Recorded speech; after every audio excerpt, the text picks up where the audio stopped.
lose their health care. These are Americans on private insurance, employer-provided insurance. But because of the health care attacks in this bill, their premiums, their copays, their deductibles will go up. Some will not be able to afford it, and they will lose their health care. That's what this bill represents.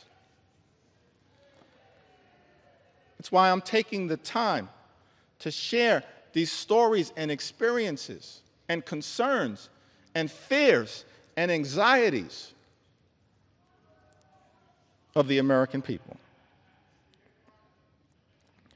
I wish, Mr. Speaker, that we had a lot more time to debate this bill. This is the type of bill that under normal circumstances, we'd have hours and hours of debate,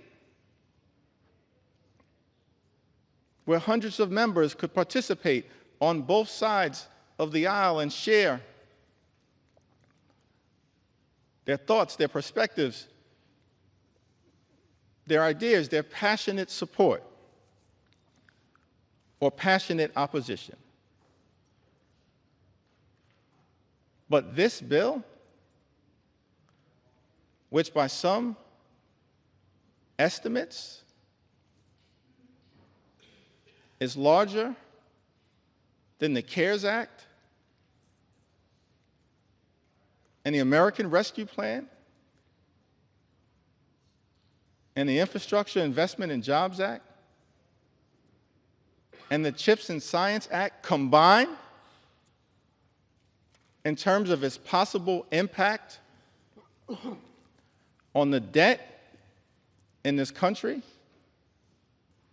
increasing the debt by more than $3 trillion, saddling our children and grandchildren with that level of extraordinary debt by people who claim to be fiscally responsible. The implications of this bill are enormous. And yet, each side of the Ways and Means Committee was given 15 minutes to discuss the implications of this bill. Each side of the Budget Committee was given 15 minutes to discuss the implications of this bill that will have devastating consequences for everyday Americans, while rewarding billionaires with massive tax breaks. It had been my hope, Mr. Speaker, that we'd be able to have a robust debate, passionate support or passionate opposition in connection with this bill, that hundreds of members on both sides of the aisle could participate in. Instead, we have a limited debate where the relevant committees of jurisdiction have been given 15 minutes each on a bill of such significant magnitude as it relates to the health, the safety, and the well-being of the American people.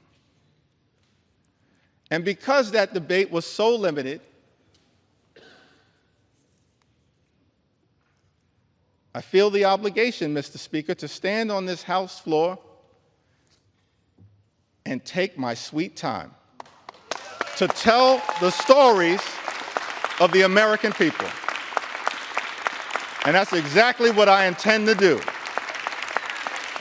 Take my sweet time on behalf of the American people, on behalf of their health care, on behalf of their Medicaid, on behalf of their nutritional assistance, on behalf of veterans, on behalf of farmers, on behalf of children, on behalf of seniors, on behalf of people with disabilities, on behalf of small businesses, on behalf of every single American.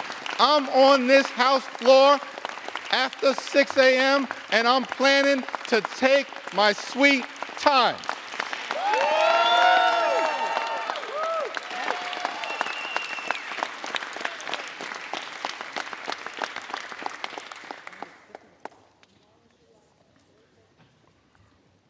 Without Medicaid, I wouldn't have made it. If I lost Medicaid, it would completely change my life. It would also severely affect my husband with epilepsy. Without Medicaid, he wouldn't be able to afford his seizure medications, which means he'd have seizures every week, like he did before. This would leave him unable to function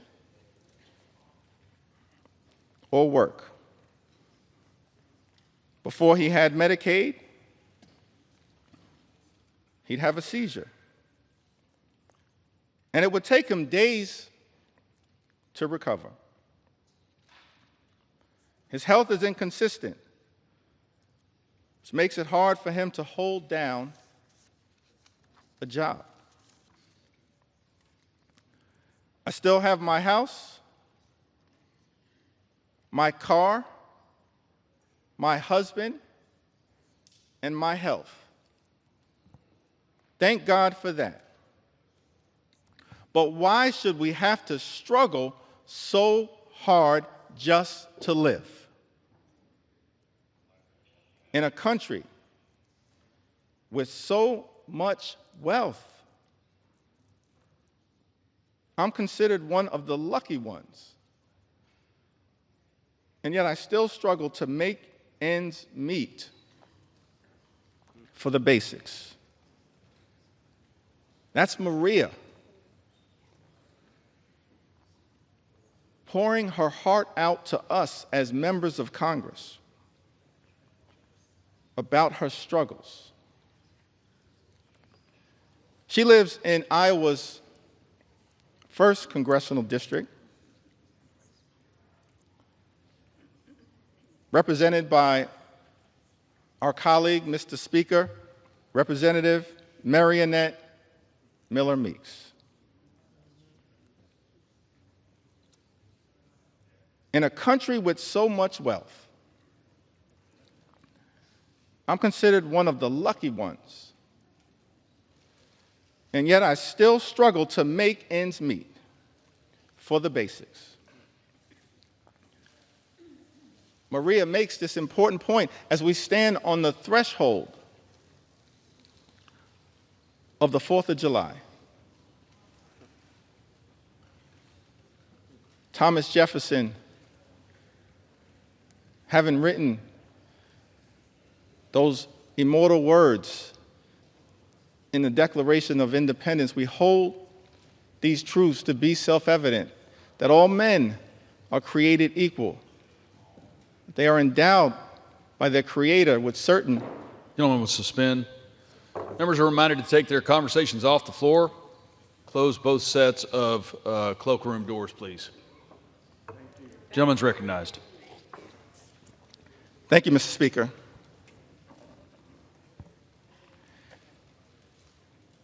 If I'm not going to get any love for the other side of the aisle, I would expect that at least Thomas Jefferson would.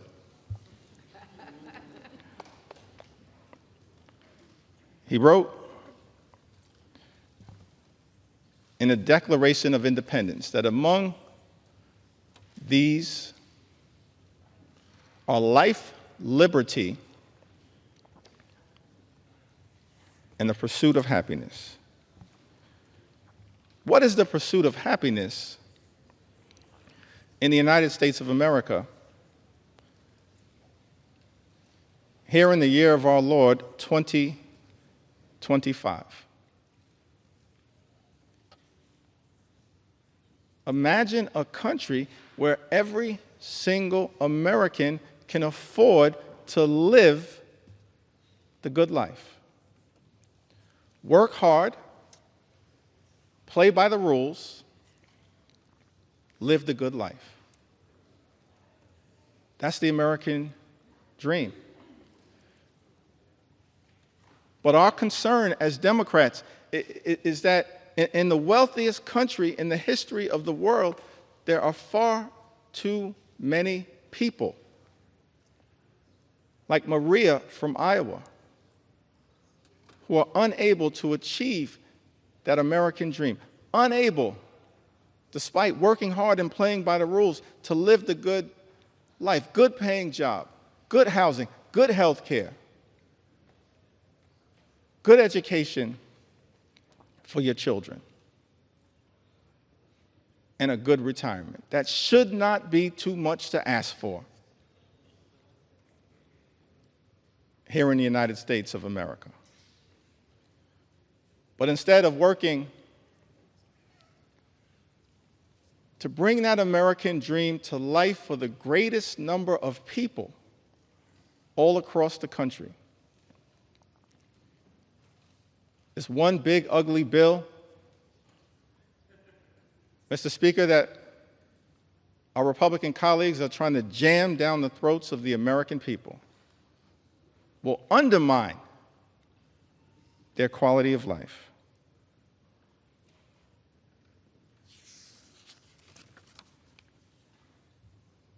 Also hear from Patrick. Lives in the heartland of this country. One of the good people of Iowa, who says, I'm a registered nurse in the ICU at the VA hospital in Iowa City. I've worked as a nurse for 30 years, and I'm a native Iowan. I have 2 disabled children who are on Medicaid. My son had a severe brain injury as a child and requires extensive physical therapy, occupational therapy, and speech therapy. My daughter is autistic and lives independently on housing provided by Medicaid. Before we had Medicaid, we were bankrupt paying for their treatment. We would go bankrupt again if Medicaid is cut. These are complicated systems for people with very complicated needs. These quote-unquote common sense solutions they're coming up with are not based in reality.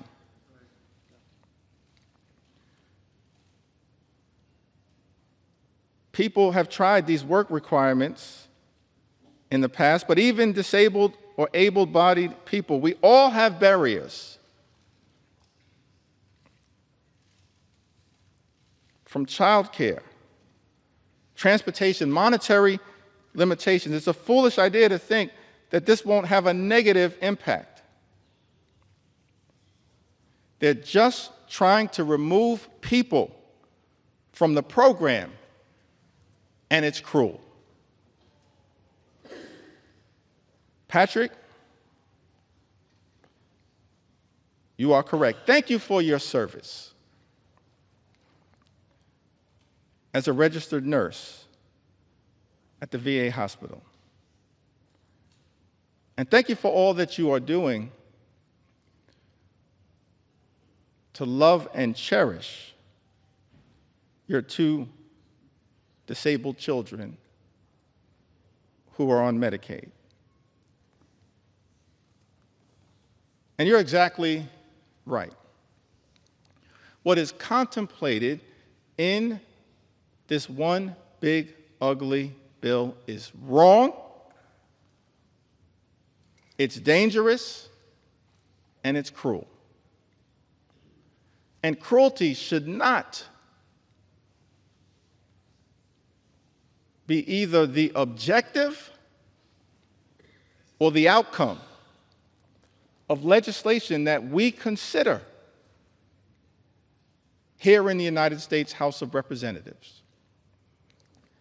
Mr. Speaker, cruelty should never be the objective or the outcome of legislation that we consider here in the House of Representatives. But it is cruel to take away Medicaid from the American people. And that is why, as House Democrats, we will continue to show up and speak up and stand up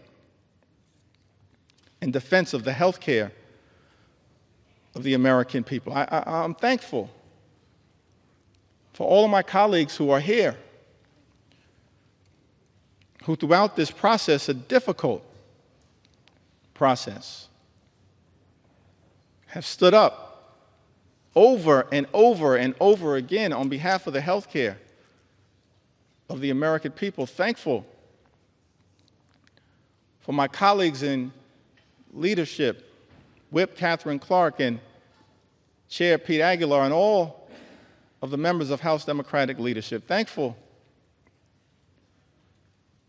for the leaders of every single committee who's been battling hard to push back against the cruelty that is in this one big, ugly bill. Thankful for the leadership of Richie Neal. Thankful for the leadership of Frank Pallone. Thankful for the leadership of Brendan Boyle. Thankful for the leadership of Angie Craig. I'm thankful for the leadership, the principal leadership of every single member of the House Democratic Caucus.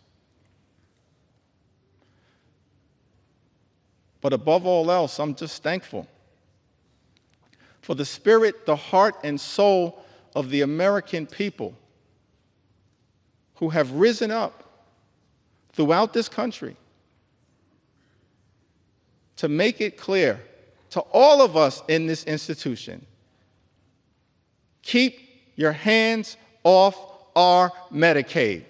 Keep your hands off our health care, our Medicaid, the Affordable Care Act. Keep your hands off our Medicaid. That's why, Mr. Speaker, I stand before you today to lift up stories on behalf of the American people. Don't have the great privilege and honor to stand on this House floor, as all of us, Democrats and Republicans alike, do, on behalf of the American people in this great institution, the House of Representatives. But to me, what we are doing with this one big, ugly bill is assault on health care, on veterans, on nutritional assistance. This assault on good-paying, clean energy jobs. This assault on the high cost of living in the United States of America. All of it is inconsistent with the best of what this House of Representatives should be doing for such a time as this. And so I stand here on behalf of everyday Americans like Elizabeth, who's also from Iowa. Elizabeth suffered from sepsis caused by untreated strep throat. After waiting to receive care while uninsured and without paid sick leave. After receiving care she needed, she was able to apply for Medicaid and have her medical bills retroactively covered. Now, Medicaid has allowed her to get access to essential and preventative health care. Mr. Speaker, Elizabeth lives in the congressional district represented by our colleague, Zach Nunn, Iowa's 3rd congressional district. Thank you, Elizabeth, for highlighting one of the concerns that all of us should have with this bill. When you launch an all-out assault on the health care of the American people, when you effectively end Medicaid as we know it, gut parts of the Affordable Care Act, what you essentially are doing by stripping health care away from the American people, putting people like Elizabeth back in the position that she had previously been in, where she has untreated medical conditions that won't get better on its own, it will likely get worse and lead to further medical complications. Why would we do that to the American people? That is wrong. We should be lifting people up in this country, not tearing them down. We should be lifting up everyday Americans, not tearing them down and putting them at risk of their life, their quality of life, their health, their well-being getting worse. We hear from Becky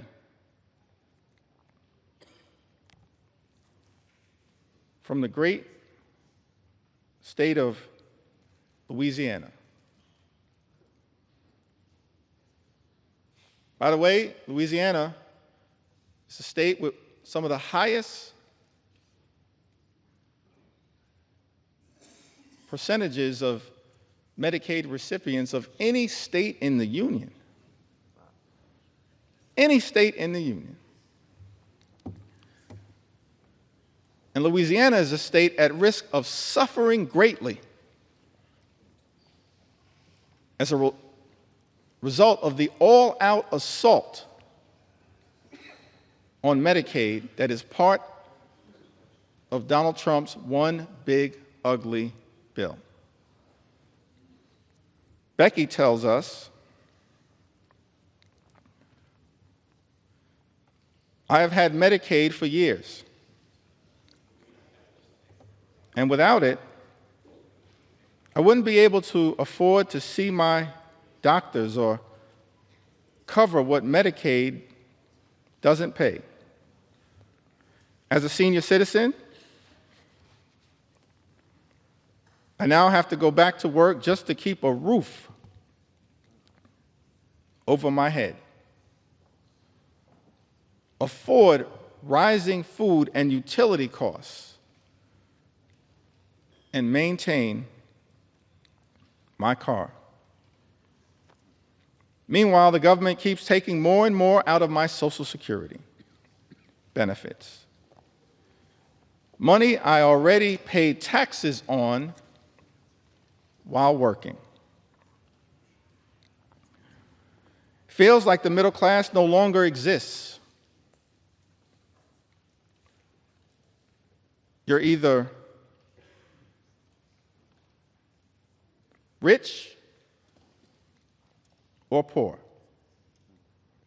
Politicians today have no real understanding of what it's like to struggle every single day. If they had to live like regular people, maybe things would improve for seniors like me. Becky lives in Louisiana's 3rd Congressional District, a district represented by our colleague, Mr. Speaker, Representative Clay Higgins. Louisiana, state, of course, also represented by my good friend and colleague,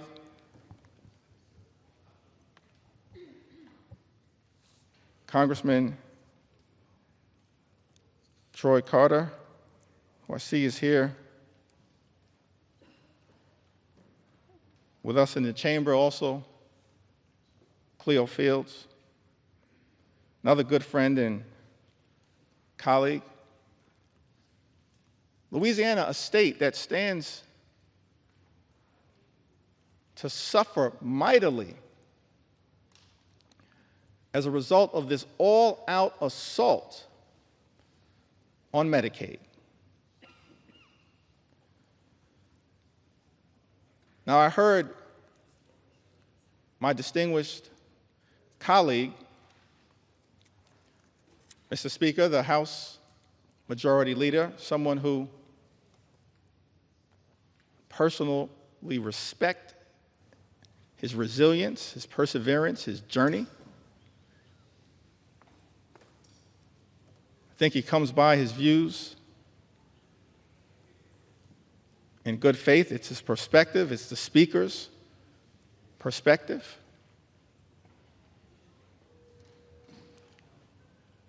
But many of our colleagues on the other side of the aisle have made the representation that as House Democrats, we're not telling the truth to the American people about the devastating impact that Donald Trump's one big ugly bill, a bill being rushed through this chamber, will have on the health and the well-being of people in Louisiana and all across the country. They've accused us of fear-mongering and making misrepresentations. And so I was surprised to learn, Mr. Speaker, that the Louisiana State Legislature recently voted. The Louisiana State Legislature that has a Republican supermajority. The Louisiana State Legislature recently voted to condemn the one big ugly bill because of the extraordinary attack on Medicaid that will adversely impact their constituents. We're telling the truth. This one big ugly bill will hurt everyday Americans in Louisiana and all across the country. Don't take our word for it. Take the word of the Louisiana State Legislature. Supermajority. Who done? So we're here on the House floor, taking our sweet time to tell the stories of the American people and the adverse impact that Trump's one big ugly bill, that my House Republican colleagues, Mr. Speaker, are trying to jam down the throats of the American people, causing great harm. to those who we should be working hard to protect, love, and cherish, not adversely impact their ability to live and live life more abundantly.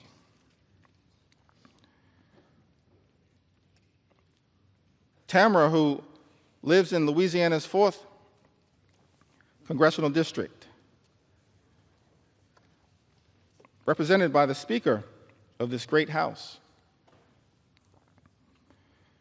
I have depression and PTSD. I'm unable to work and rely on Medicaid to get my monthly medications to keep me essentially alive. Tamara, we're going to continue to fight hard on your behalf. We heard from Emily,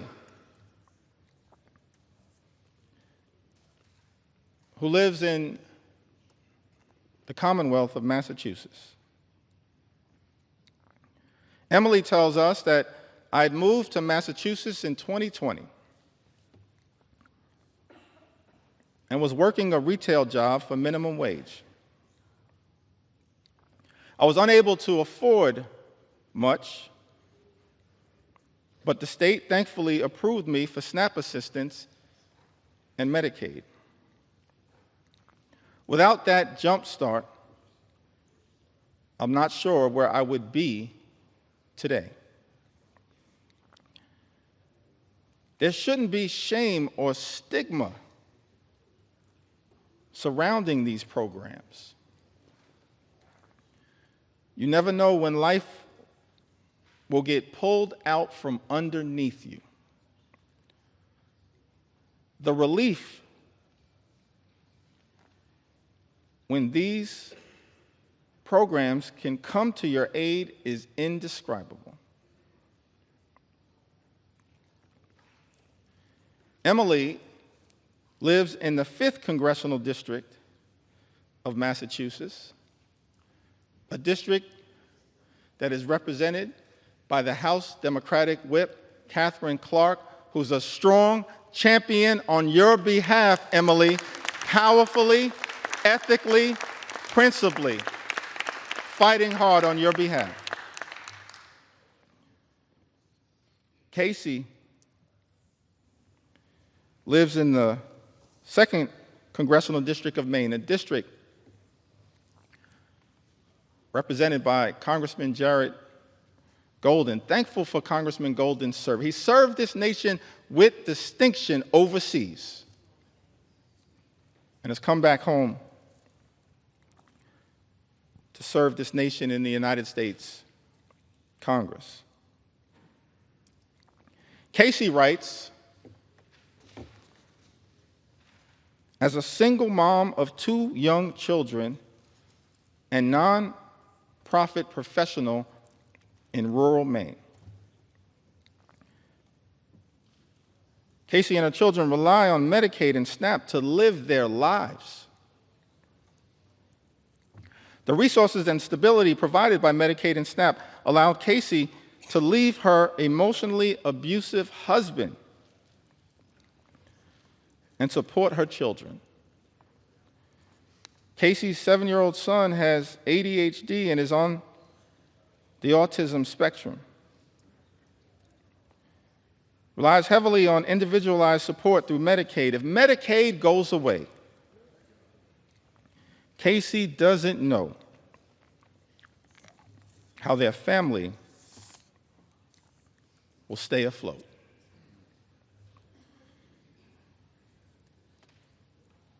The American people pouring into us, Democrats and Republicans, in the United States House of Representatives, the People's House, pouring into us with all of their heart, all of their soul, all of their authenticity, pleading that that this Congress would find it in our hearts to stand up for them and not stand up for billionaires, which is what this one big ugly bill is designed to accomplish. Sarah writes to us from Michigan's 4th Congressional District. My daughter has a heart condition, and the fact that she's on Medicaid is the only way that we can pay for her doctor visits and medications. I'm a widow, and money is very tight. So the fact that I'm on Medicaid, too, is the only way that I can pay for my own visits and meds. The loss of Medicaid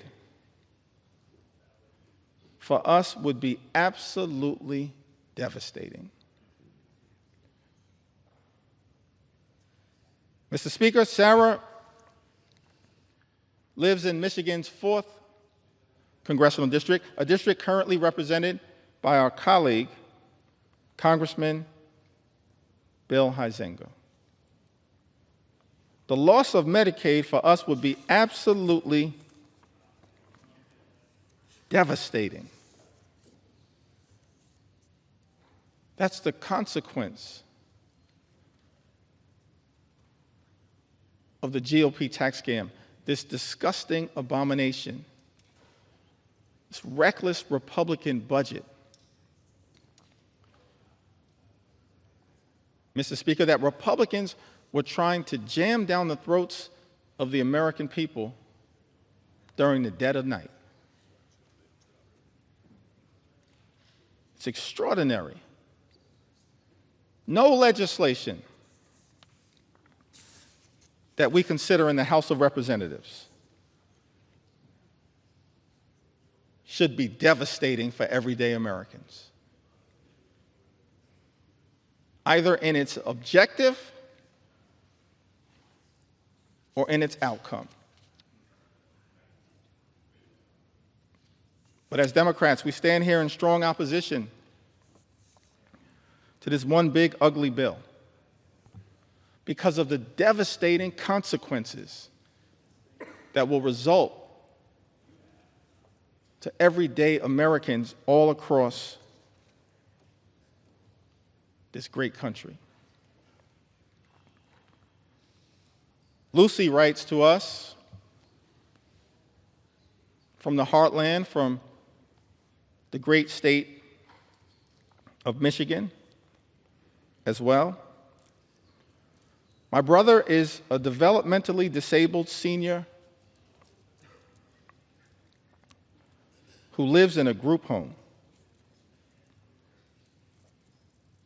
Until the age of 59, he was cared for by our mother. He cannot live on his own and has numerous health issues. He depends on Medicaid. Without Medicaid, his brothers and sisters could not support his medical care. We're hearing from families all across the country. Mothers and fathers, brothers and sisters, sons and daughters, husbands and wives, pleading with this Congress, pleading with House Republicans to stand up for their loved ones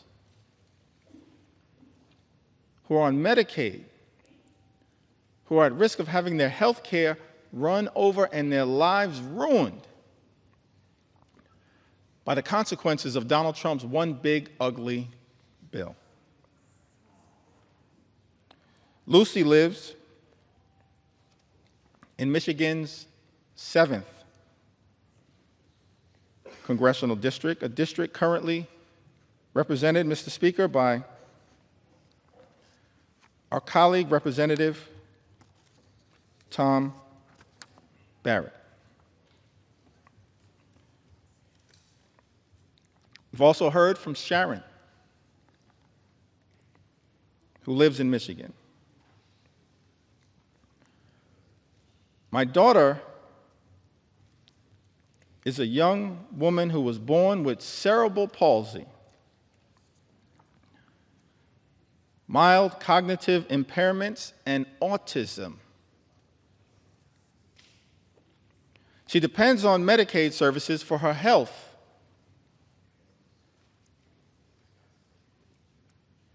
Safety and well-being.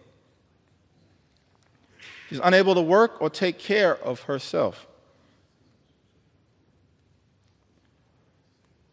She's unable to work or care for herself without help. Without Medicaid, she is totally at risk. Cutting Medicaid to give tax cuts to wealthy billionaires is not only cruel and unethical, Sharon writes, but it puts vulnerable people, including children, at risk of severe mental and physical health problems. Do the right thing and rescind the drastic cuts to Medicaid for vulnerable people with serious physical disabilities and people with serious and persistent mental health problems. Mr. Speaker, Sharon lives in the 10th Congressional District, represented by our colleague, Congressman John James. I don't know how the congressman from the great state of Michigan will vote at the end of the day as it relates to defending people like Sharon. But as Sharon writes, I know what I can say. She says, do the right thing and rescind the drastic cuts to Medicaid for vulnerable people with serious physical disabilities and people with serious and persistent mental health problems. Sharon, House Democrats will always do the right thing when it comes to your health, your safety, and your well-being, your Medicaid, and the love and care that you are working hard to provide to your daughter. We will always do the right thing. We're not perfect, no one is. But we will always strive to do the right thing on your behalf.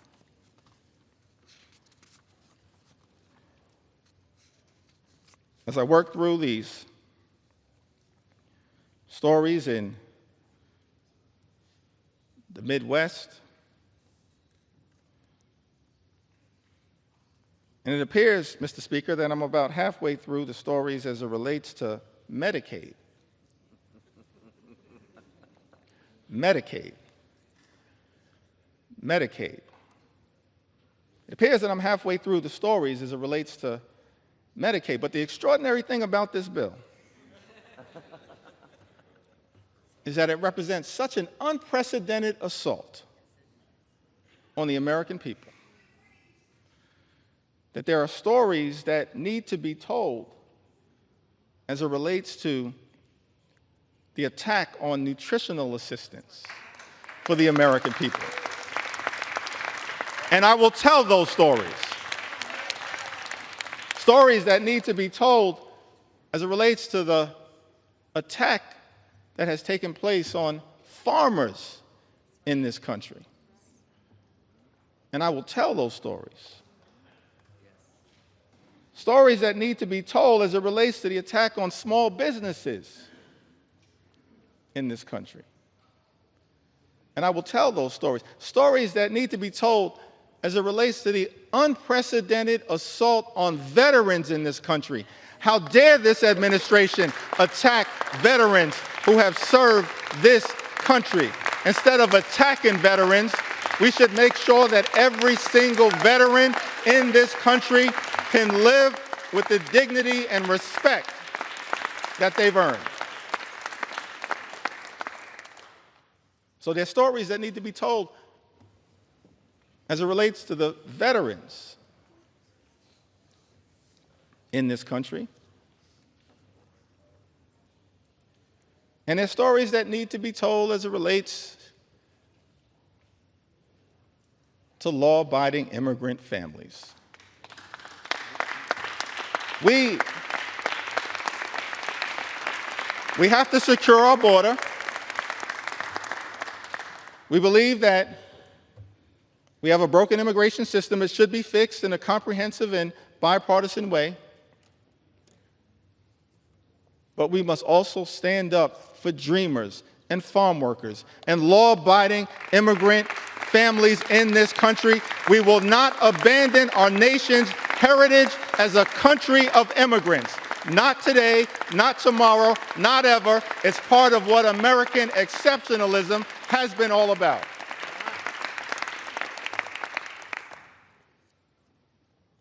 So stories that need to be told. William writes to us from the great state of Minnesota. So thankful for our colleagues from the Minnesota delegation fighting hard on behalf of that great state. I'm a 57-year-old man living in central Minnesota. I am a type 1 insulin-dependent diabetic, legally blind, and I suffer from severe nerve damage in my back and legs due to diabetes. I rely on Social Security, Medicare, Medicaid, and SNAP benefits to support myself. Any reduction in these programs would severely impact my life and my ability to afford food, pay for my small apartment, and access medical care. Without these benefits, I would be destitute. William lives in Minnesota's 6th congressional district. Mr. Speaker, a district represented by our colleague, Congressman Tom Emmer. Say to William, I don't know what the majority whip will ultimately decide to do as it relates to this one big ugly bill.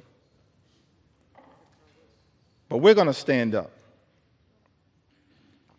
for the things that clearly matter to you. We're going to stand up for Social Security, stand up for your Medicare, stand up for Medicaid, stand up for your SNAP benefits, and stand up for you. I'd also note, parenthetically, it's not rhetorical that we are claiming to stand up for people like William, a 57-year-old man living in central Minnesota. He notes two things that are of interest to me. He says that I'm a type 1 insulin-dependent diabetic.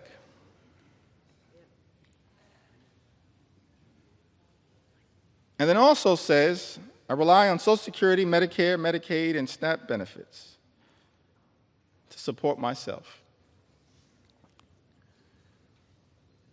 Which suggests to me that William actually may have been a beneficiary of some of the hard work that has taken place on this side of the aisle. His life is not perfect. There's still a lot of work that needs to be done. But as a type 1 insulin-dependent diabetic who's also on Medicare, as a result of the Inflation Reduction Act, his insulin at this point, always and forever, will be no more than $35 per month. That's a down payment, William, on the type of work that we believe needs to be done, because we are committed to lowering your costs, despite all the talk that comes from my colleagues on the other side of the aisle, Mr. Speaker, on day one, promising to lower the high cost of living. Costs would go down on day one. Costs haven't gone down. Mr. Speaker, in the United States of America, costs are going up. Life remains far too expensive. And as a result of some of the reckless policies coming out of the Trump administration, including the Trump tariffs, on again, off again, creating so much uncertainty, but certainly will result in thousands of dollars per year in additional costs on everyday Americans. We're committed to lowering the high cost of living. We're committed to making sure that every single person in this country can afford to live the good life. Good paying job, good housing, good health care, good education for their children, and a good retirement. We're committed to working hard to make sure that every single American like William can afford to live the good life. This one big ugly bill does the exact opposite. Does it make life more affordable, Mr. Speaker? It makes life more expensive. The gentleman suspend. House will be in order. As the caffeine kicks in, please take your conversations outside the chamber or in the cloakroom. Gentleman's recognized. Thank you, Mr. Speaker. Without Medicaid, Heather from the great state of Minnesota writes, without Medicaid, my 3 kids and I would have no insurance. I couldn't afford my epilepsy and schizophrenia medications. My kids wouldn't have access to health care, including ER visits, physicals, vaccinations, and dental cleanings. Heather lives in Minnesota's 8th Congressional District, represented by our colleague, Mr. Speaker, Congressman Peter Stauber. Lynn writes to us from Missouri, the Show Me State, a state ably represented by Representative Emanuel Cleaver and Representative Wesley Bell. Lynn writes to us, says that I'm a widow near 70 with very little family left and have been diagnosed with breast cancer. I have an adult son, severely disabled. He already has lost transportation services due to low Medicaid funding. And if Medicaid is cut, it will be disastrous for my situation.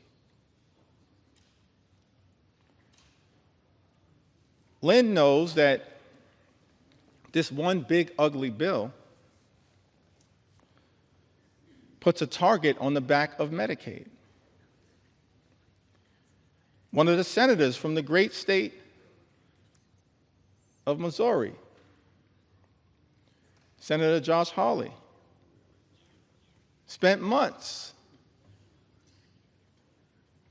warning about the damage that Donald Trump's one big ugly bill would do to the people of Missouri as a result of the all-out assault on Medicaid. And then turned around and voted to cut Medicaid from his constituents. So shocking, it's so disappointing. So heartbreaking for many Americans that a lot of people in the House of Representatives, Mr. Speaker, a lot of people in the Senate have talked a good game about Medicaid, but then turned around and done nothing to protect it. That's shameful. It disgusts me because I want to believe in the good faith of every member to look out for the people that they are privileged to serve. Donald Trump's one big ugly bill, an all-out assault on health care, an all-out assault on Medicaid, the largest cut to Medicaid in American history. This legislation will end Medicaid as we know it. Millions of people will lose their health care. Hospitals will close, including in rural America. People will lose their nursing homes. 1 in 4 nursing homes may close as a result of this dangerous and extreme Republican budget. Community-based health clinics relied upon by many of the people all across this country will shutter as a result of Donald Trump's one big ugly bill. People in this country will die unnecessary deaths. That's unacceptable. That's unconscionable. That's un-American. And that is why, as House Democrats, we stand on this floor,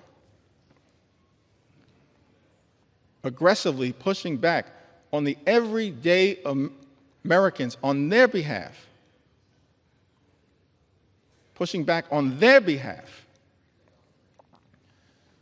because they will be so absolutely devastated if this bill were to pass in the House of Representatives. Donald Trump's one big ugly bill hurts everyday Americans and rewards billionaires with massive tax breaks. Why is it that every time, Mr. Speaker, Republicans have the opportunity to govern in a partisan way, Republicans immediately race to legislation that provides massive tax breaks for the wealthy, the well-off, and the well-connected in this country. We've seen this happen all over time. During the presidency of Ronald Reagan, massive tax cuts for the wealthy, the well-off, and the well-connected, adding to our nation's debt and deficit. During the presidency of George W. Bush in 2001 and 2003, yet again, massive tax cuts for the wealthy, the well-off, and the well-connected. In fact, the Republican president at that time, in 2001, inherited a budget surplus from President Bill Clinton, and immediately turned around and took that budget surplus and turned it into a deficit, exploded the debt. Don't ever lecture us about fiscal responsibility. Not now, not ever. Mr. Speaker, Republicans are not the party of fiscal responsibility. You are the party of fiscal irresponsibility. Over and over and over again. And now with this bill, you've taken it to a whole nother level. Because in addition to exploding the debt by more than $3 trillion, and by some estimates, even more than that, saddling our children and our grandchildren with trillions of dollars in additional debt. Why? It appears to subsidize the lifestyles of the rich and shameless. That's extraordinary to me. But shouldn't be surprising, because it's exactly what we saw during the first 4 years of the Trump administration, where the signature legislative accomplishment was the 2017 GOP tax scam, where by some estimates, 83% of the benefits would go to the wealthiest 1% in this country. Saddling at the time our children and grandchildren with more than $2 trillion in additional debt. And yet, Mr. Speaker, many of our Republican colleagues want to lecture America about fiscal responsibility, and then have the nerve to come to the House floor and try to jam a bill down the throats of the American people with a debate that began at 3:28 a.m. in the morning that would saddle them with more than $3 trillion in additional debt to provide massive tax breaks to billionaires in this country, and then pay for some of it by going after working class Americans, everyday Americans, hardworking American taxpayers, middle class Americans, children and veterans and seniors and people with disabilities. Mr. Speaker, Trump's one big ugly bill is obscene in that regard. Seems to me that all of us have a responsibility as leaders to try to make life better for the American people. That's what leaders have done, particularly those who have served in the White House, when it comes to actually lifting up the people who we are entrusted to represent. That's what great leaders do. Leaders like FDR, President Johnson, President Obama, and so many others. That's what the track record says. American people in this country, they deserve real leadership. What we've seen from complete Republican rule in Washington, D.C., Mr. Speaker, it's not leadership that lifts up the American people. It's leadership that is tearing them down and tearing us apart. The first 6 months of this administration have been characterized by chaos, cruelty, and corruption. That's not real leadership. We know what real leadership looks like in the United States of America. Real leadership shows courage. Real leadership shows compassion. Real leadership shows commitment. Working with Congress as a separate and co-equal branch of government, not to bend the knee to some extreme agenda, which is what, Mr. Speaker, my House Republican colleagues are doing by supporting this one big ugly bill. Real leadership requires working with Congress as a separate and co-equal branch of government to actually lift people up. President Lincoln, when he addressed the House of Representatives, I believe it was his second annual message to Congress, on December 1st in 1862, in the middle of the Civil War, an existential crisis that we were facing in the United States of America. He showed real leadership when he summoned this Congress to rise to the occasion. In that second annual message to Congress, December 1st, 1862, President Lincoln said, "Fellow citizens, we cannot escape history. We of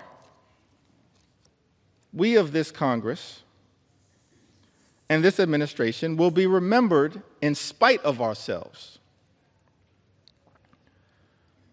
No personal significance or insignificance can spare one or another of us. The fiery trial through which we pass will light us down in honor or dishonor to the latest generation. We say we are for the Union. The world will not forget that we say this. We know how to save the Union. The world knows we do know how to save it. Even we here, hold the power and bear the responsibility. In giving freedom to the slave, we assure freedom to the free. Honorable alike in what we give and what we preserve. We shall nobly save or meanly lose the last best hope of earth. That's America. Even to this day, the last best hope on earth. Extraordinary that Abraham Lincoln, in America's infancy, understood the importance of this country, not just for its citizens, but for the world. He urged this Congress, we shall nobly save or meanly lose the last best hope of earth. Other means may succeed, this could not fail. The way is plain, peaceful, generous, just. A way which, if followed, the world will forever applaud. And God must forever bless. That's presidential leadership. That kind of leadership is missing in the United States of America right now. Exhibit A is the fact that at President Trump's urging, Mr. Speaker, our House Republican colleagues are here ready to rubber stamp, recklessly rubber stamp legislation that will rip health care away from more than 17 million Americans. That's not leadership. That's not the leadership that this country deserves. But that's what the American people are experiencing because of Republican rule here in Washington, D.C. Yet we know, Mr. Speaker, that things can be different.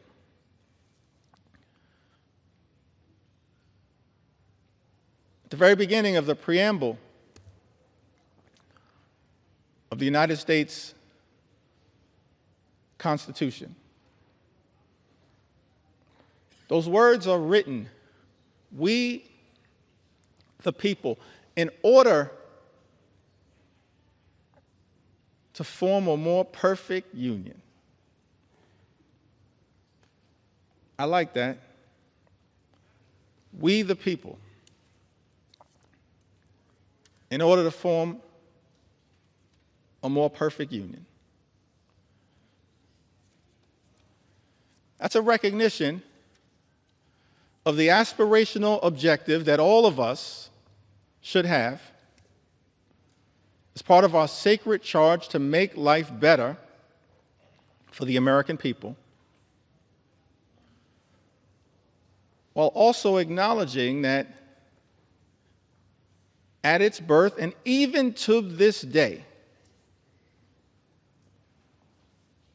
America is not a perfect country. But the gift that we've been given is that sacred charge to strive for a more perfect union, to look out for every single American as best we can. Now, we've seen that kind of leadership across the years, across the decades, across the centuries, particularly as it relates to the social safety net. It's a social safety net that's under extreme assault right now. Donald Trump's one big, ugly bill represents an unprecedented assault on America's social safety net. An unprecedented assault on hardworking American taxpayers. It's the exact opposite of the type of leadership that we've seen in this country that is designed to march us toward a more perfect union. It's one of the reasons why we can't forget American history. We need to learn from and lift up American history. All types of history, and I'll address that issue later, but let me also parenthetically pause and make it clear Black history is American history. We will never let anyone erase it.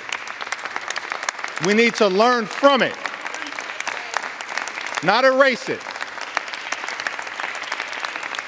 And we will never let that happen. Our history teaches us that what leadership actually does is set us on a course toward a more perfect union. And leaders have recognized that part of doing that is to make sure we are there for everyday Americans who would otherwise find themselves in an incredibly vulnerable situation. President Franklin D. Roosevelt, reflecting upon Social Security, which he championed, uttered these words: long before the economic blight of the Depression descended on the nation, millions of our people were living in wastelands of want and fear. Men and women too old and infirm to work either depended on those who had but little to share, or spent their remaining years within the walls of a poorhouse. Fatherless children early learned the meaning of being a burden to relatives or to the community. Men and women still strong, still young, but discarded as gainful workers, were drained of self-confidence and self-respect. The millions of today want and have a right to the same security their forefathers sought. The assurance that with the health and the willingness to work, they will find a place for themselves in the social and economic system of the time. Because it has become increasingly difficult for individuals to build their own security single-handed, government must now step in and help them lay the foundation stones. Just as government in the past has helped lay the foundation of business and industry. We must face the fact that in this country we have a rich man's security and a poor man's security, and that the government owes equal obligations to both. National security is not a half and half manner, it's all or none. President Roosevelt further went on to say that the Social Security Act offers to all our citizens a workable and working method of meeting urgent present needs and of forestalling future need. It utilizes the familiar machinery of our federal state government to promote the common welfare and the economic stability of the nation. The Act does not offer anyone, either individually or collectively, an easy life, nor was it ever intended so to do.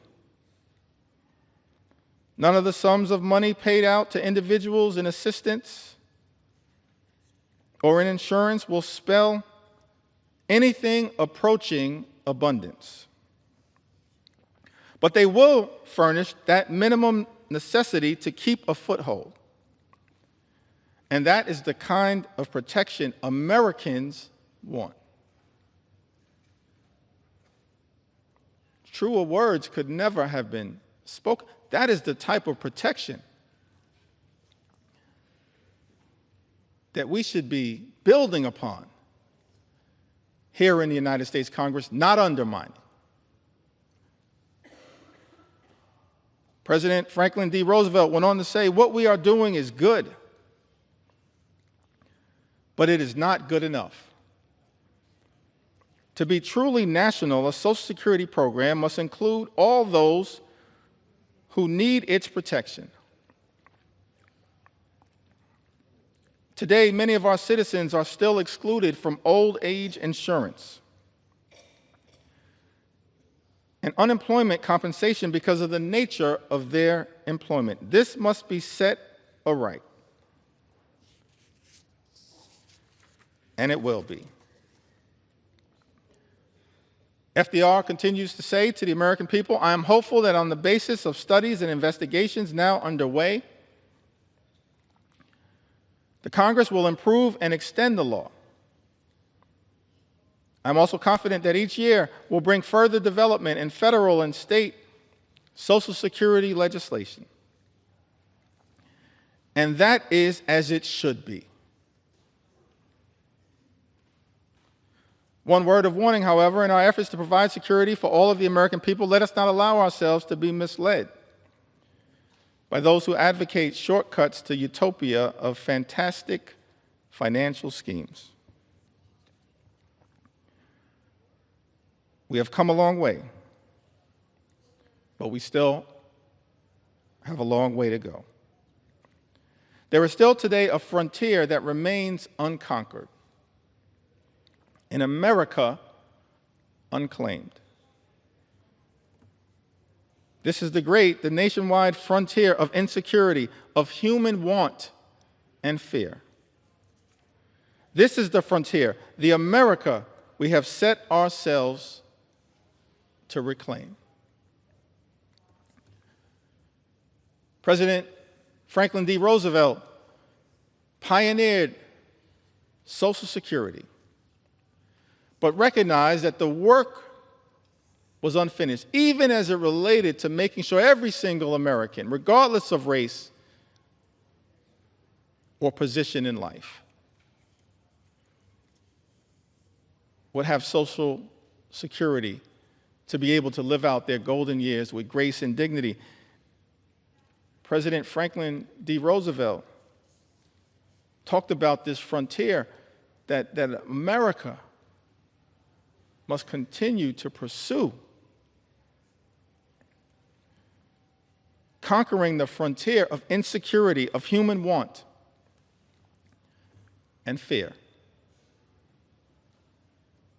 That's leadership. That's what we should be doing here in the United States of America, Mr. Speaker, not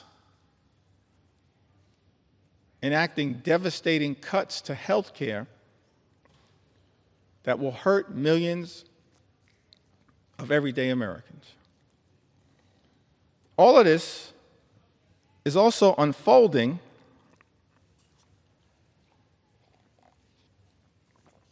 in an environment where Social Security is now under attack. That's extraordinary to me. Social Security is a sacred promise, a sacred trust between the American people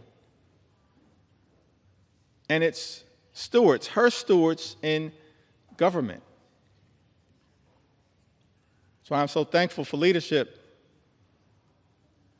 as it relates to Social Security from people like Congressman John Larson, who recognizes that our goals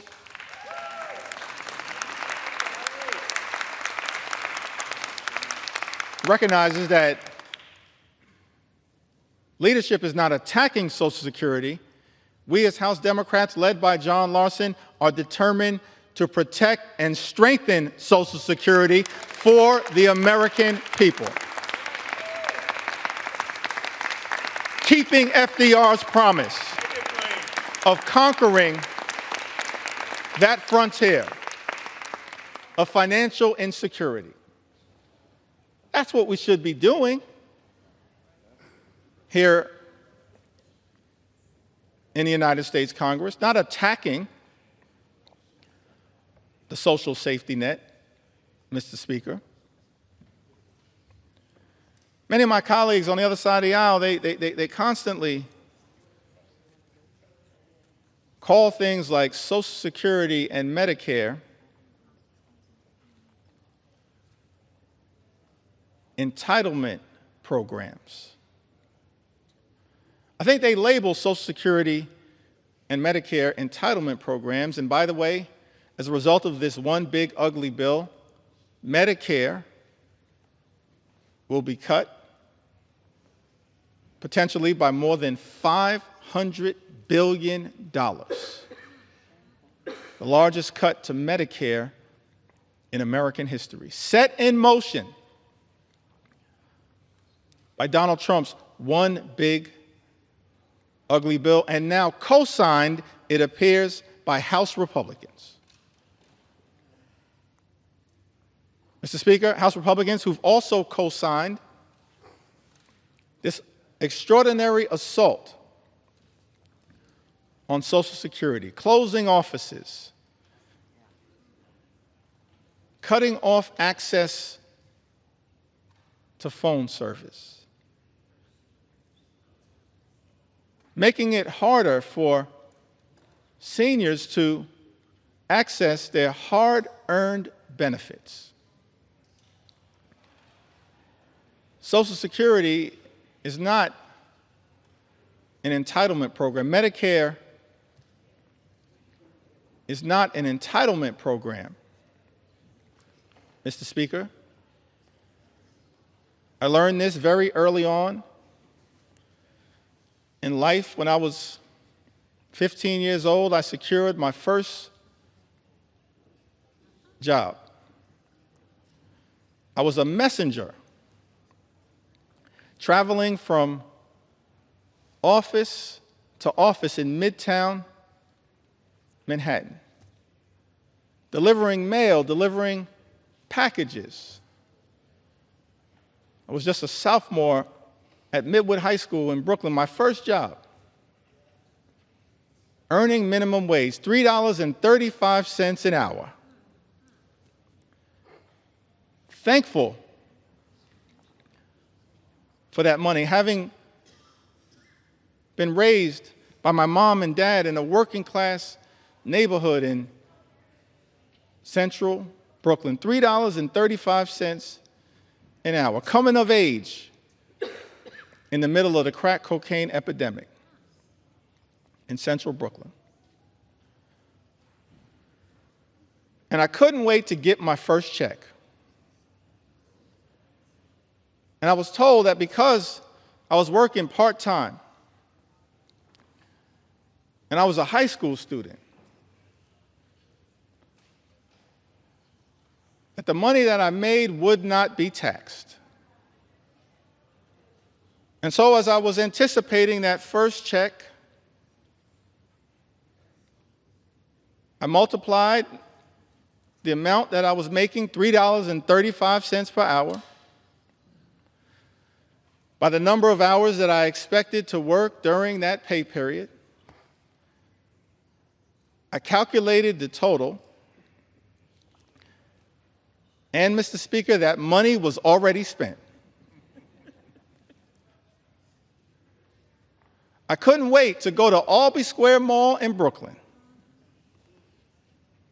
and get some new sneakers so I could look fresh like Run DMC.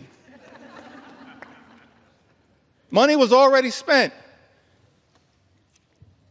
Mr. Speaker, because I was told that as a high school student working part-time, my first job, the money that I would make would not be taxed. And then I got my first check.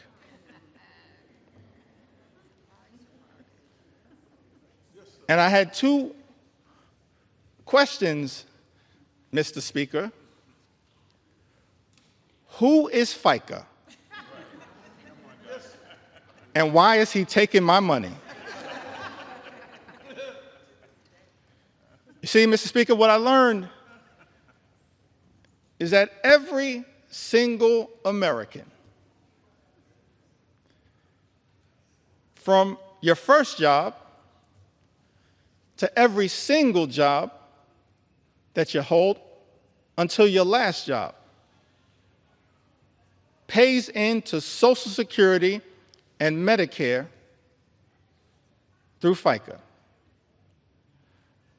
Social Security and Medicare aren't entitlement programs, they are earned benefits. Earned benefits that people work hard for, earn throughout their entire life, and that they deserve. So keep your hands off Social Security and Medicare, the earned benefits of the American people. Hands off these earned benefits. Extraordinary that as a result of this one big ugly bill, Medicare could be cut by more than $500 billion, and these earned benefits of the American people could be jeopardized. Others have noted that because of Donald Trump's one big ugly bill,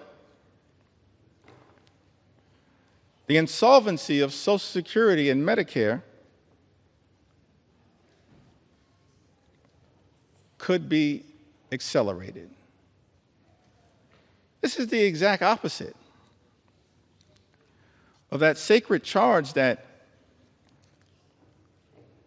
President Franklin D. Roosevelt articulated to the as he reflected upon the important first step that was taken with the establishment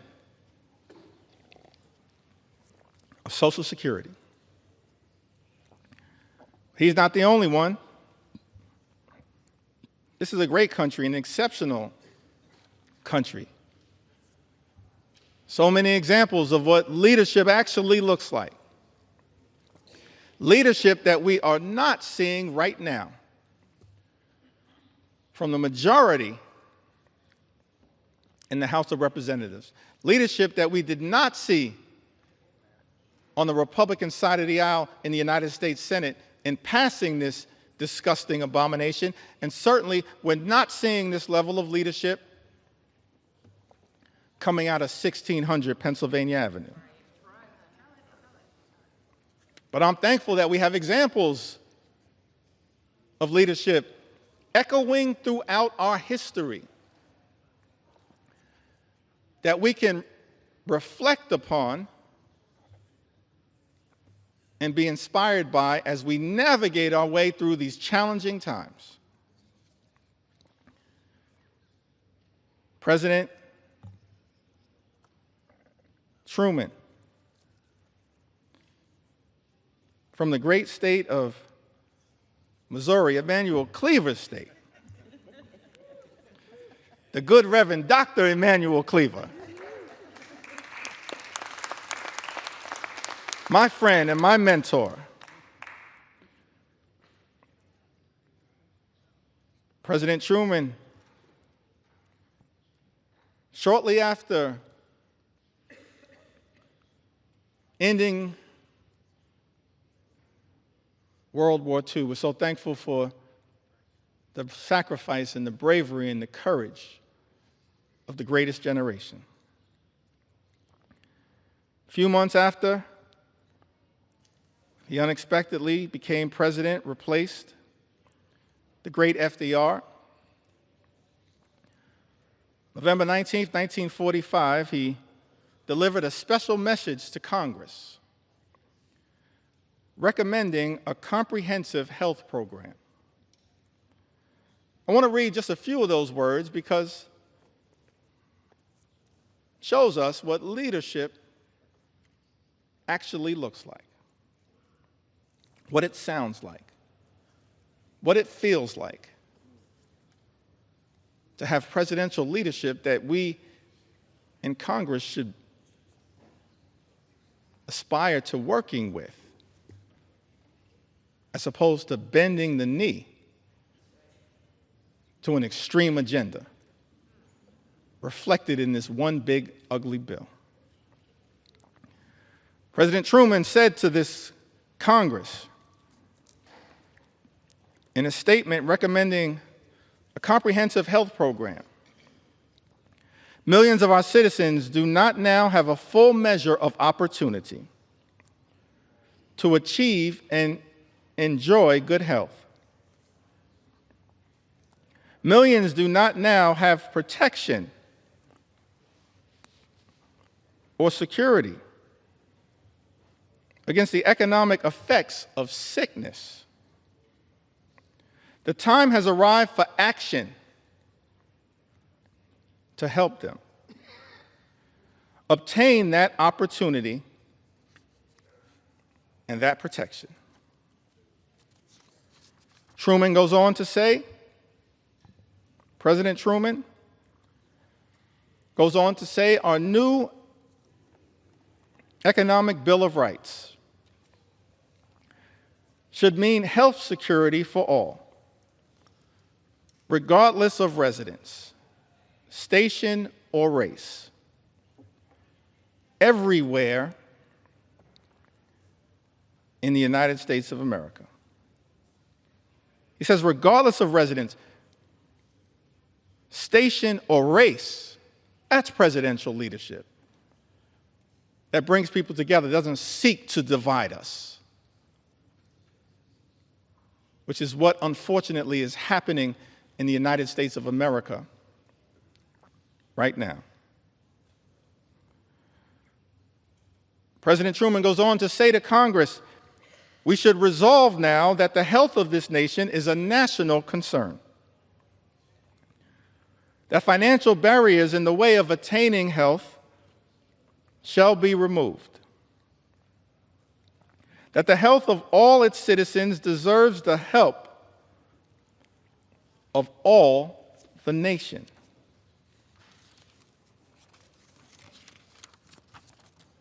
Truman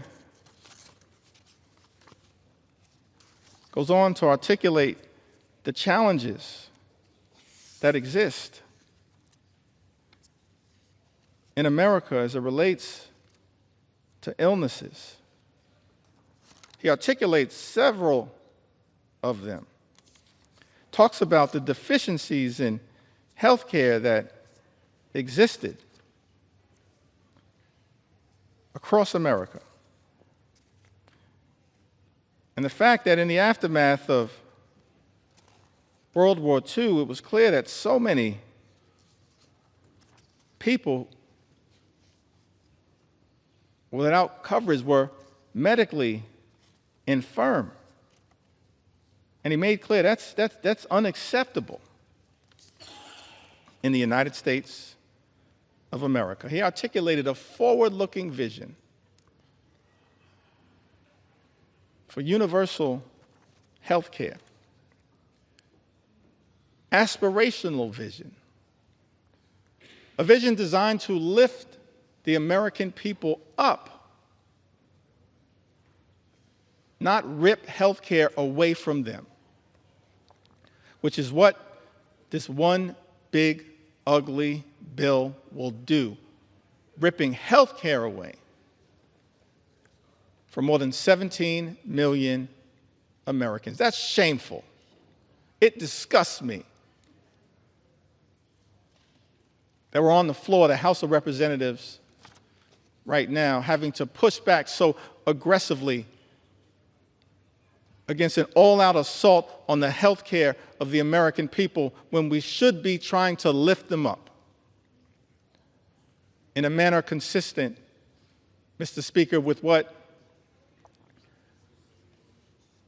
President Truman once charged this Congress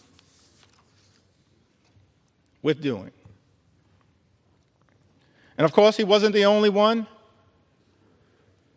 We're thankful for other leaders who worked with this Congress in prior years to actually advance the health, safety, and well-being of the American people. President Lyndon Baines Johnson, in connection with the Great Society, inspired in part by his own experiences growing up in the hill country of Texas, seeing rural poverty and the devastating impacts of it. Something that he was inspired to address, as opposed to this one big, ugly Republican bill that will result in rural hospitals closing in the United States of America. That's not the type of leadership that this country needs, that rural America needs. Thankful that we have examples of the type of leadership that hopefully, Mr. Speaker, we can aspire to achieving in this country. President Lyndon Baines Johnson, in connection with the signing of Medicare and Medicaid, spoke to the American people. He said, because the need for this action is plain, and it is so clear indeed that we marvel not simply at the passage of this bill, but what we marvel at is that it took so many years to pass it.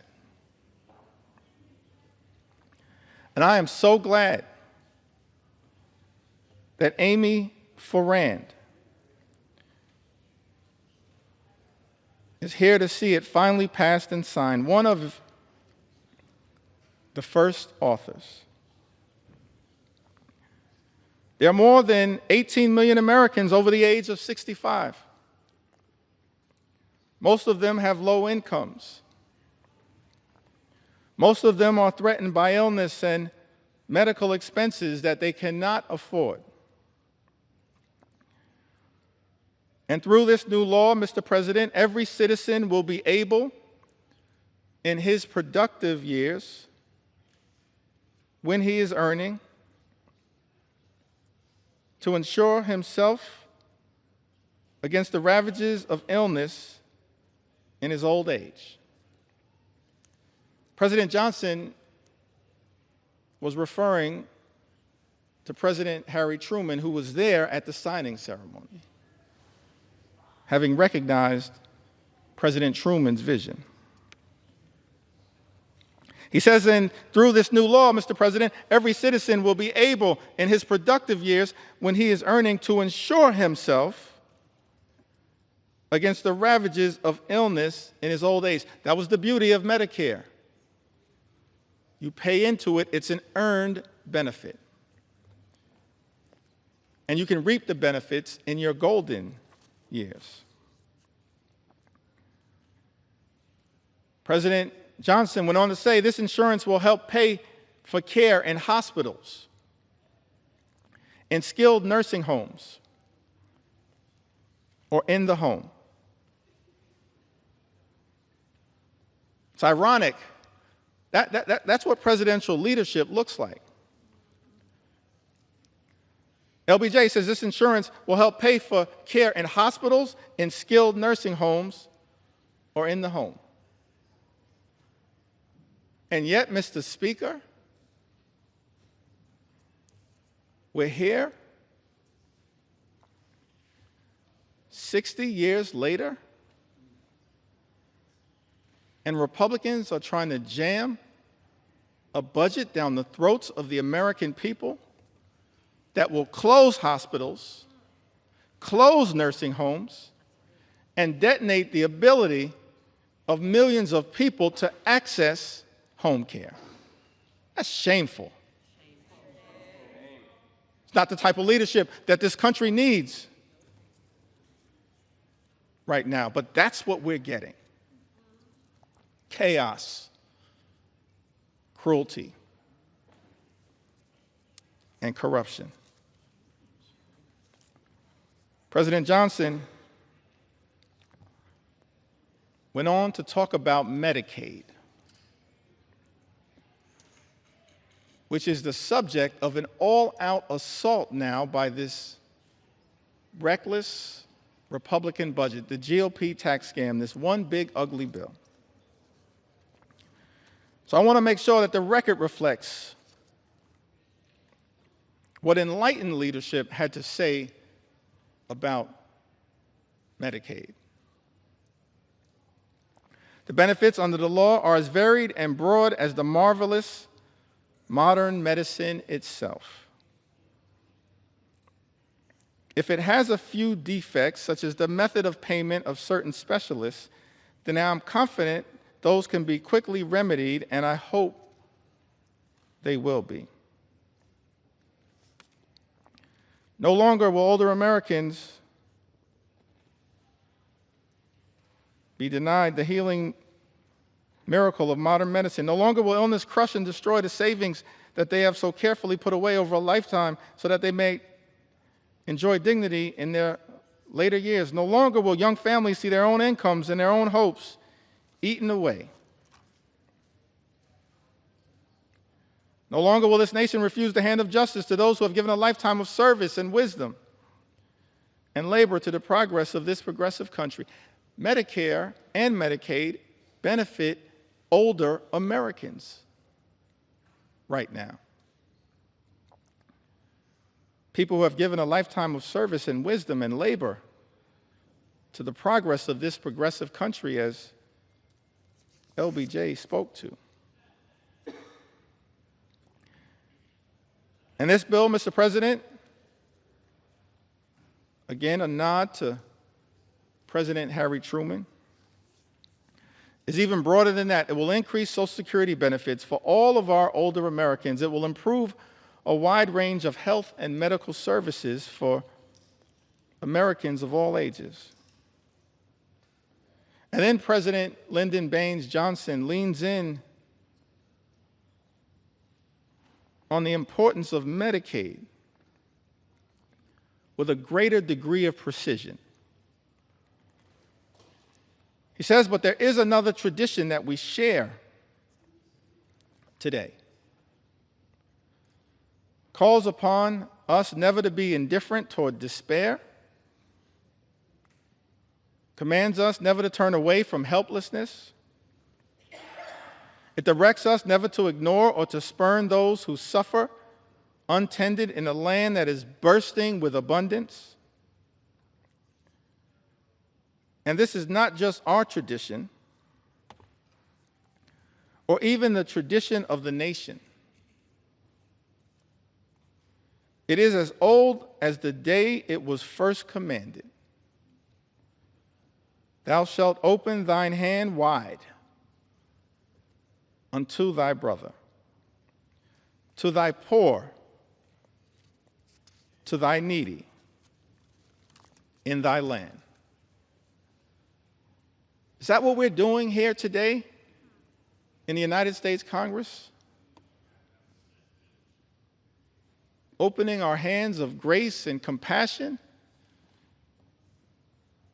and responsibility to our fellow Americans, our fellow citizens? No, that's not what Donald Trump's one big ugly bill is all about. It's an assault on everyday Americans to reward billionaires with massive tax breaks. That's extraordinary. President Clinton, in the 1990s, talked about the Children's Health Insurance Program. Program designed to make sure that children in this country would have access to the medical care they needed to live a life of dignity and respect. And it's extraordinary to me, Mr. Speaker, that in Donald Trump's one big ugly bill, the eligibility for the Children's Health Insurance Program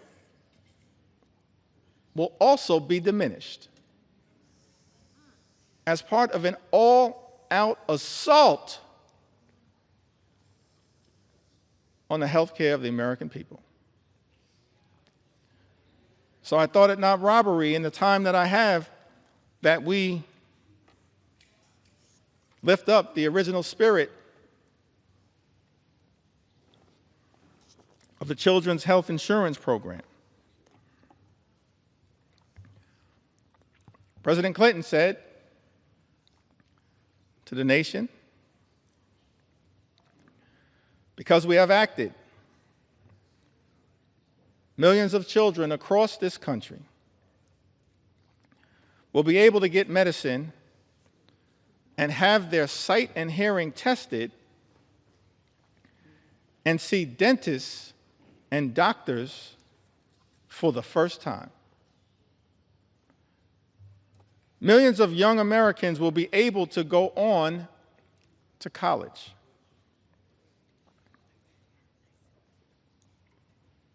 Millions of Americans not so young will be able to go back to school to get the education and training they need to succeed in life. Millions of families will have more to spend on their own children's needs and upbringing. This budget is an investment in their future and in America's. You see, budgets are moral documents. And in our view, Mr. Speaker, budgets should be designed to lift people up. This reckless Republican budget that we are debating right now on the floor of the House of Representatives tears people down. This reckless Republican budget is an immoral document, and everybody should vote no against it because of how it attacks children and seniors and everyday Americans and people with disabilities. This reckless Republican budget is an immoral document. And that is why I stand here on the floor of the House of Representatives with my colleagues in the House Democratic Caucus to stand up and push back against it with everything we have on behalf of the American people. In the spirit of John Lewis, show up, stand up, and speak up for what we know is right. It's an immoral document that we're debating right now on the House of Representatives. This budget also represents an attack on the Affordable Care Act. For some reason, Republicans have been obsessed, Mr. Speaker, with attacking the Affordable Care Act. Gave it a nickname, Obamacare. But the great Jim Clyburn flipped the script and said, yes, it's Obamacare because President Barack Obama cares about the American people, just like we do as House Democrats. That's not what is being reflected right now on the other side of the aisle. We care about the American people. We care about their health. We care about their safety. We care about their well-being.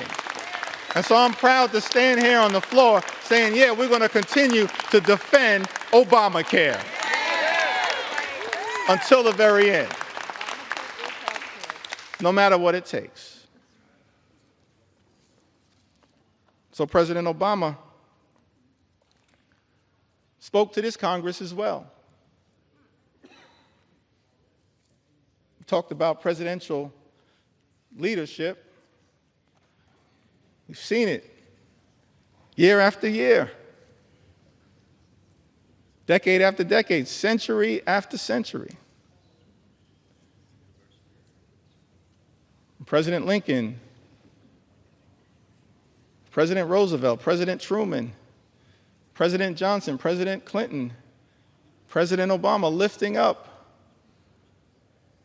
the American people. On the health care issue. So I think it's important that these words as well continue to echo out throughout America. President Obama said that there's still tremendous hardship all across the country. But there is a sense that we are making progress because of you. But even before this crisis, he, of course, speaks about the Great Recession.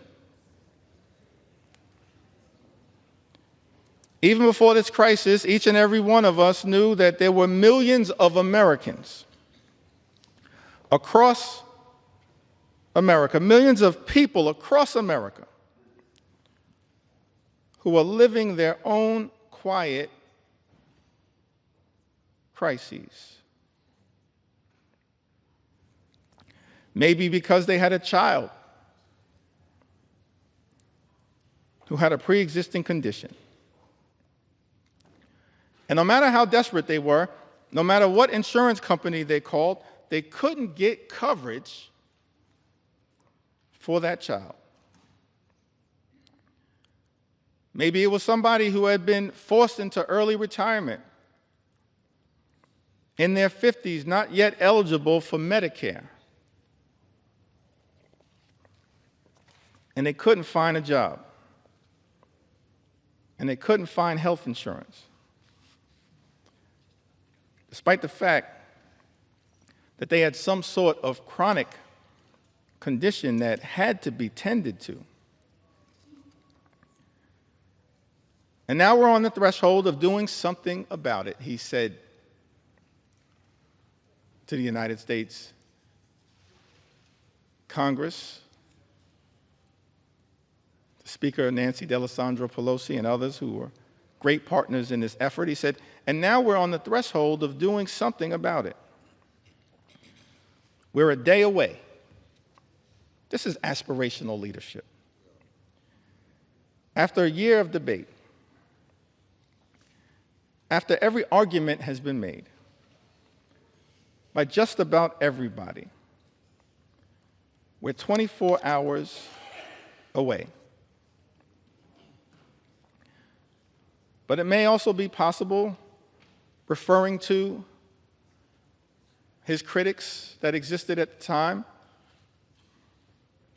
who sat on the other side of the aisle. He said, but it may also be possible that they realize after health reform passes and I sign that legislation into law, that it's going to be a little harder to mischaracterize what this effort has been all about. Because this year, small businesses will start getting tax credits so that they can offer health insurance to employees who currently don't have it. Because this year, those same parents who are worried about getting coverage for their children with pre-existing conditions now are assured that insurance companies have to give them coverage this year. Because this year, insurance companies won't suddenly be able to drop your coverage when you get sick, or impose lifetime limits or restrictive limits on the coverage that you have. President Obama went on to say, maybe they know that this year, for the first time, young people will be able to stay on their parents' health insurance until they're 26 years old. The Affordable Care Act was a tremendous step in the right direction. It's aspirational leadership. Tens of millions of Americans now have health insurance coverage as a result of the Affordable Care Act. But this reckless Republican budget, this one big, ugly bill that President Donald Trump has directed my Republican colleagues